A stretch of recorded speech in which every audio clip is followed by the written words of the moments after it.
Udumo kuNkulunkulu kweliphezulu nokuthula emhlabeni kubantu abathokozelwa nguye. uJesu Kristu inkosi. Siyambonga uNkulunkulu wethu kakhulu bangcwele, siyamdumisa nangaso lesi sikhathi ngothanda akasithanda ngalo ukuthi aphinde asihlanganise ngalendlela. Siyambonga ngendlela emangalisayo, siyamdumisa uNkulunkulu wethu. Ngiyacela ukuthi siguqe bese ngiyakhuleka senyukele kuNkulunkulu wethu ngomkhuleko. uJesu Kristu inkosi.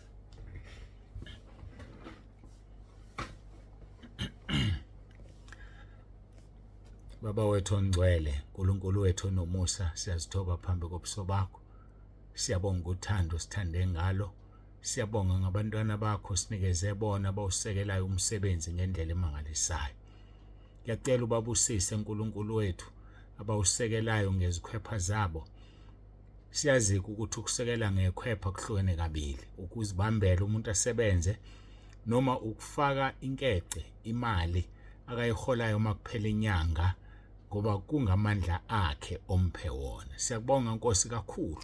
Ngiyacela ubabusise bonke abantwana bakhe ezindaweni zonke abasekela lo msebenzi wasentabeni yendlu kaJehova kuyabonelelwa, abasekela lo msebenzi wasekhaya lezwi, ohlanganise wonke amabandla akhona kuleli khaya lezwi. Siyakubonga ke uNkulunkulu wethu, ngiyacela uqhubeke nokuzambula, uqhubeke nokukhuluma, silalele thina bese siyenza. Ikakhulu njengoba sibona usuku lusondela lokubuya kwakho uzolanda ibandla. Lungafika khona manje, lungafika kusasa, lungafika ngonyaka ozayo. Okwethu kuhlala silungile, kodwa iqiniso lumile lithi usuku luyasondela. Ukuthi lunini asazi ngoba uthe Nkosi uzofika njengesela. Wathi ubusisiwe olindayo alonda izingubo zakhe zibe mhlophe egazini lewundlu ukuze kungabonakala ubuze bakhe. Siyakubonga ke Nkosi, sebenza ngendlela emangalisayo, usebenzise ngabanye labo abavumayo, ubasebenzise Nkosi kube umqhele wabo kwelizayo. uJesu Kristu inkosi. Amen.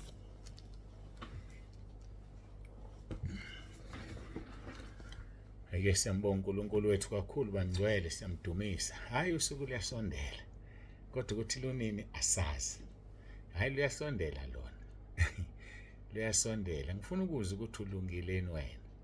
Ukulungeleni ukuhlwithwa nebandla na? Ukulungele yini umfuna ukungena ngegazi lakho? Ufuna ukungena ngegazi lakho, ufuna ukunqunywa noma udutshulwe? Kukwena ukuthi uzikhethele ufuna ukungena kanjani ezulwini. Kodwa bekukuhle ukungena ngegazi lenkosi yethu uJesu Kristu wasifela esiphambanweni. Uma ufuna ukungena ngalo zihlanze, zingcwelise, ususa amabala, kube mhlophe yakho yembethe uyinikwe inkosi uJesu ingabe namabala ezona. Isho imizindlo, isho imicabango, ingabe nemicabango emibi. Angisaphathi labo abanenhlamba ngaphakathi kubona evukayo. Uza kuJesu uzosindiswa, ukhululwe kwimizwa yenkanuko. Yazi ngisho ukuthi ukhululwe, kungadikizi lutho.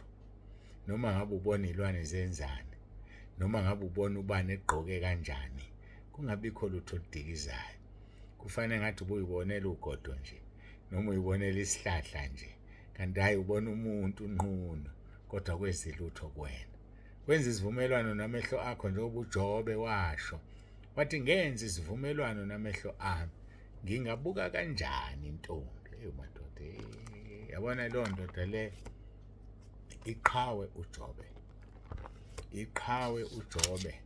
Uthi ngingabuka kanjani intombi? Yenza isivumelwano namehlo ami. uJobe chapter 31 verse 1. Chapter 31 verse 1. Ngenza isivumelwano namehlo ami, ngingabuka kanjani intombi na? Usuwasenza isivumelwano namehlo akho? Usuwasenza yini? Noma uma uhlangana nomuntu ongolona uhlobo lwakho, amehlo akho ehlela ngenzansi, ubuke laphaya ukuthi kunjani.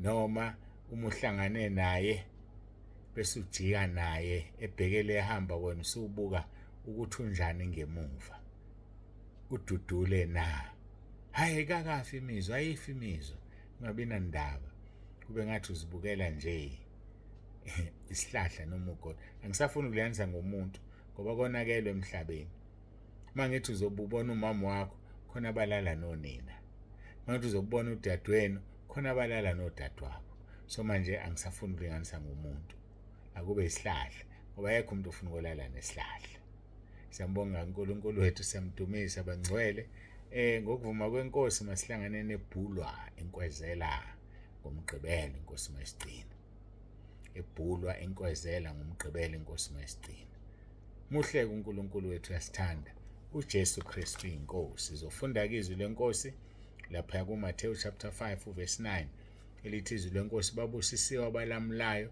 ngokuba bayakuthiwa abantwana bakaNkulunkulu ngisho mina abalamulayo hayi abaphehla umlilo bakhona abaphehla umlilo kodwa nje manje sikhuluma ngabanjani abalamulayo kuthiwa bayini abantwana bakaNkulunkulu bese sidlula sobheka lapha kuHezekiel chapter 22 elithi izwi lenkosi kuverse 30 ngafuna kubo umuntu wokubiya uthango eme esikhaleni ngaphambi kwami ngenxa yezwe ukuba ngalichithi kepha angimfumananga ngamfuna kepha angimfumananga uyamfuna wena na uyafuna ukufunwa wena na uNkulunkulu wethu inkosi uJesu iyamfuna izolo ke sigcine sikhuluma ngamafutha sikhuluma ngokugcoba ukuthi amafutha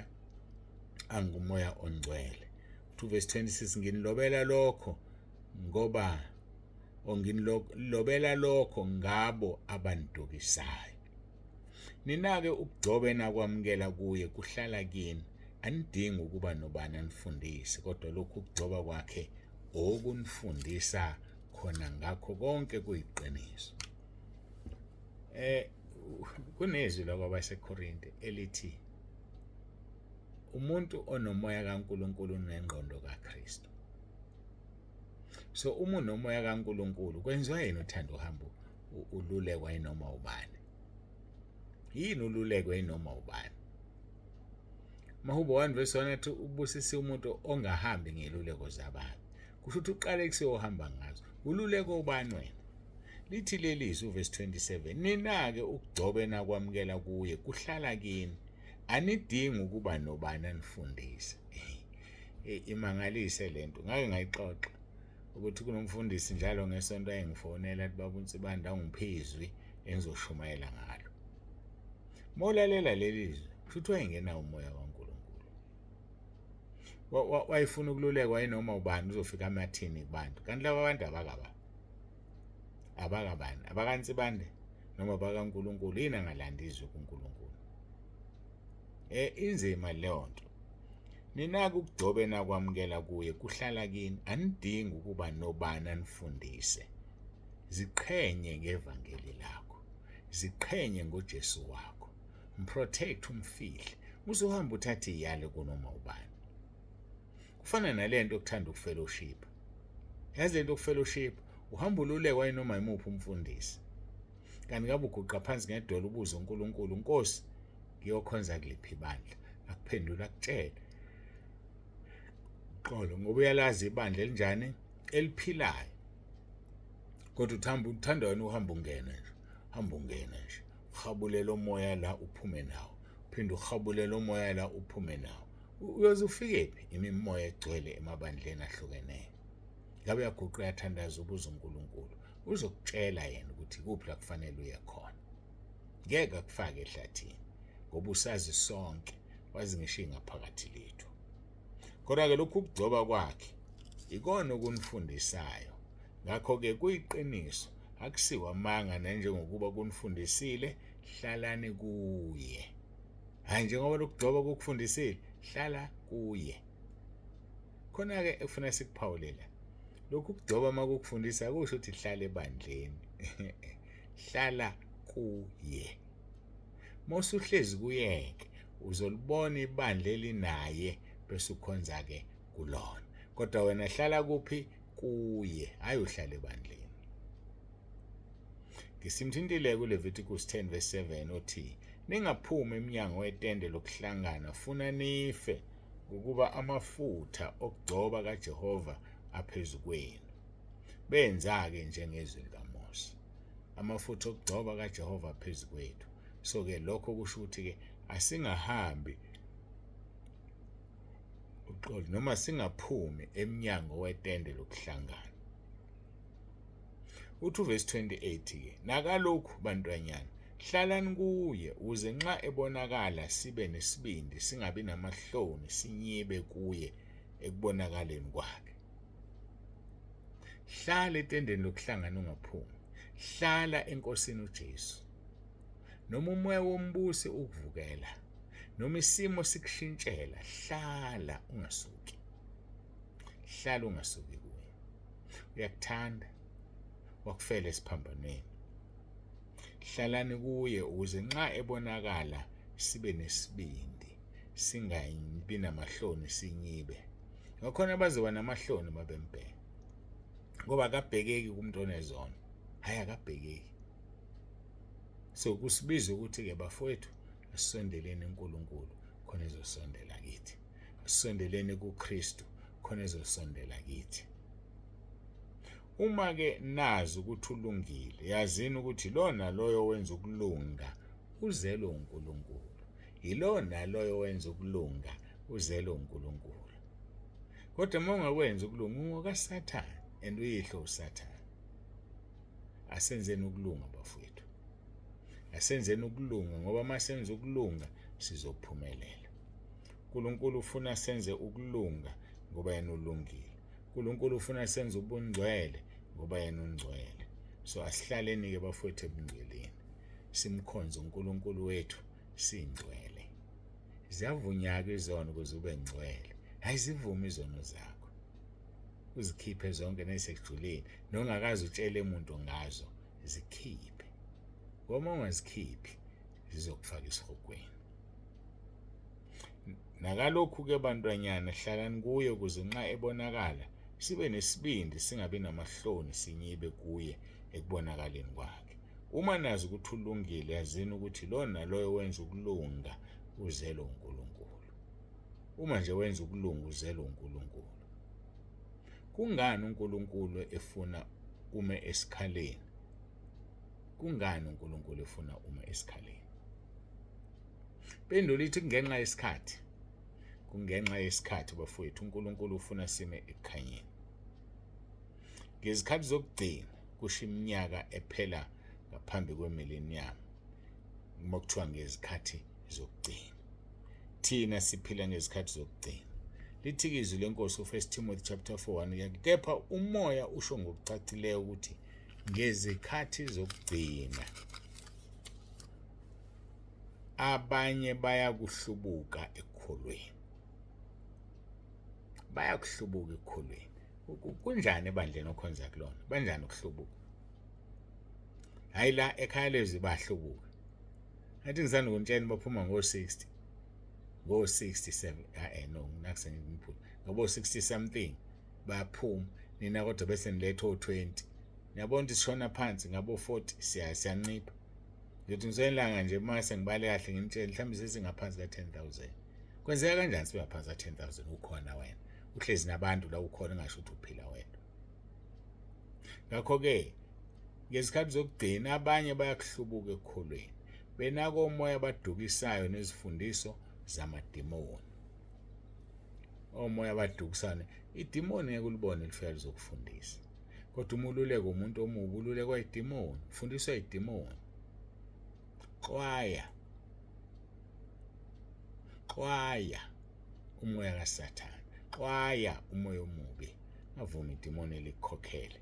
Ngavuma idimoni likufunda. Kuthiwa-ke benako umoya abadukisayo nezifundiso zamadimoni. Ngokuzenzisa kwabaqamba amanga abashiswe uphawu kunembeza wabo. Uzobabona bezenzisa. Uzobona ukuthi lo ushiswe uphawu ngoba enza izinto ezikhombisa ukuthi unembeza akasenawo. Bakhona abangasenawo unembeza. Gqunqile umnyama ushisiwe uSathane. Thina sisenonembeza asibalekeleni kuJesu khona ezosihlanza ngegazi lakhe asinikeze umoya ongcwele. Ngoba umoya ongcwele uyena uzosihola usiholele kulo lonke iqiniso. Bayahlupheka-ke bahlubuka ekukholweni benako umoya abadukisayo nezifundiso zamadimoni. Wena kwenzeki unake umoya odukisayo, unake izifundiso zamadimoni na? Ngakho uma kuyenzeka ukuthi uyinake, phenduka. Phenduka, umbuso wezulu ususondele. Hayi phenduka nje mntaka baba, phenduka. Verse 2 wakhona, ngokuzenzisa kwabaqamba amanga abashiswe uphawu kunembeza wabo. Sikhuluma la ngo-1 Timothy chapter 4 siqale ku-verse 1. Verse 2 ngokuzenzisa kwabaqamba amanga abashiswe uphawu kunembeza wabo, benqabela ukuganana bethi akuzile ukudla, to abstain from certain foods akudalayo uNkulunkulu. Ayike siyambonga kakhulu uNkulunkulu kuze kube manje, siyamdumisa. Ngicela ukuthi ngiyibambe la. Ukuvuma kwenkosi sizoqhubeka la. Ngabe sibuza umbuzo othi kungani uNkulunkulu efuna uma esikhaleni? Kungenxa yesikhathi. Sisesikhathini esinzima.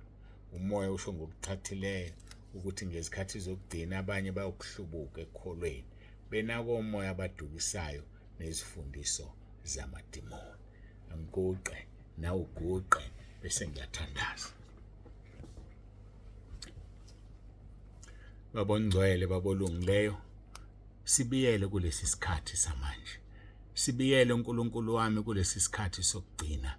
Siyezwe ukuthi abantu abaningi bayohlubuka, balalela imoya yamadimoni edukisayo. Sibiyele uNkulunkulu wethu sinamathele ezwini, ngoba izwi lakho licacile, nomoya wakho ongcwele usho ngokuchachileyo. Udumo lonke-ke Nkosi linikeza wena, busisa yilo naloyo lalele lenkonzo kusukela manje kuze kube phakade. uJesu Kristu inkosi. uJesu Kristu inkosi. uJesu Kristu inkosi. Amen.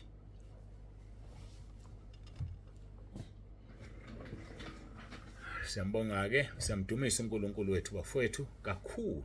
uNkulunkulu akubusise lapho khona, akulondoloze akugcine kuze kube usuku lokuhlithwa kwebandla.